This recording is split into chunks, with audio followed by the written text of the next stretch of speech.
The future is green. At least that's what leading businesses surrounding the Toronto Pearson Airport believe, and that's why they've enthusiastically agreed to develop North America's largest eco-business zone.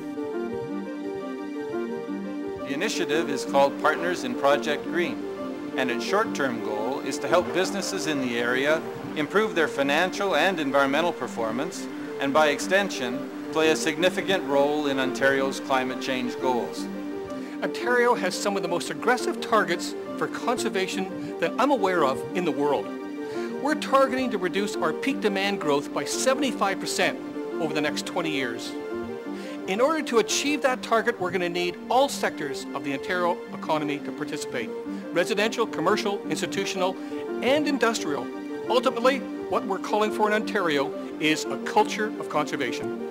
Partners in Project Green is the first large-scale effort at addressing climate change in a renewal setting. It's also significant because it takes an integrated approach. It doesn't focus on energy and waste management issues, as important as these issues are. It also looks at green space improvements, employee health and productivity, and ultimately green jobs.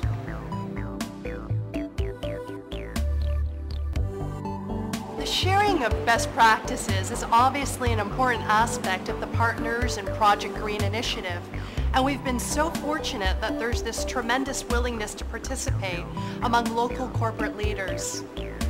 Woodbine has a stormwater management program that also recovers water from the stable area for irrigation purposes, for watering the track, and for washing the roads. We've also moved to a biodegradable cleaning line, and our manure is recycled to the mushroom farms.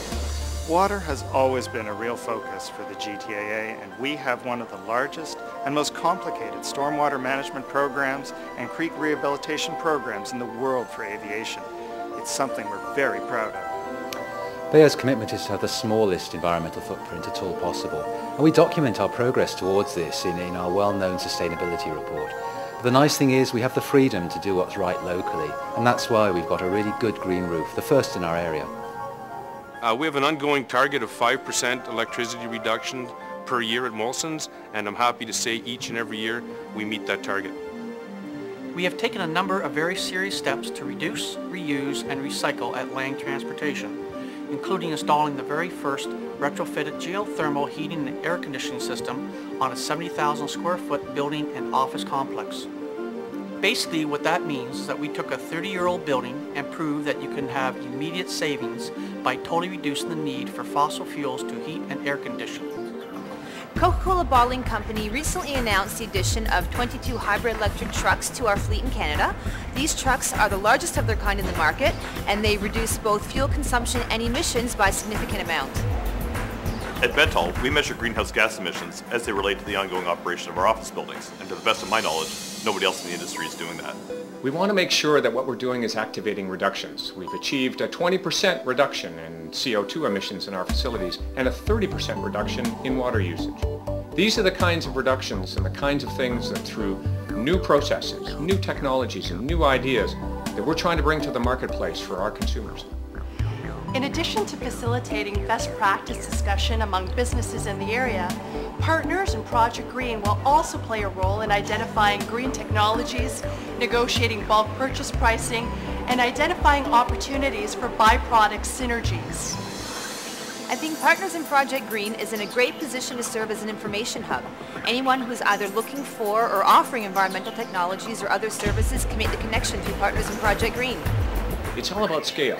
If Partners in Project Green can get enough businesses within this area to commit to this kind of initiative, the very existence of scale will provide us with opportunities to purchase green technologies that we might not otherwise have been able to afford.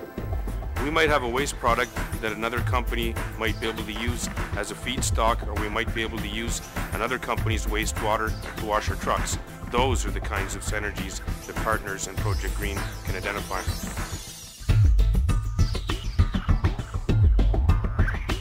Transportation is a big issue in the area. Typically, there's always a lot of traffic and congestion problems often occur. Partners in Project Green is looking at how we can help develop alternatives to single vehicle transportation, either through transit or the creation of trail systems.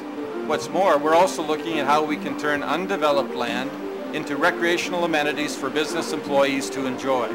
We've got a large 27-acre site here. It runs along the 409. And a few years ago, it was just hard-packed dirt with a few sprouting chunks of grass there. There was nothing much there. We've planted thousands and thousands of trees, and it's well on the way to becoming an exciting urban forest full of wildlife. One of the most important roles I see Project Green playing is to excite young people about the level of possibility here. There are already emerging careers in the green technology field, and there's no question that it's going to be an area of rapid growth. More and more, we're recruiting young talent in the organization, and environmental issues are at the forefront of young people's minds. Whether it's commuting distances, transit accessibility, or just the general business philosophy of the organization, the younger generation is absolutely looking at these things when they're making their decisions about where they want to work. For the next 3 years, Woodbine has committed to fund a training program to teach youth in green jobs through Partners in Project Green.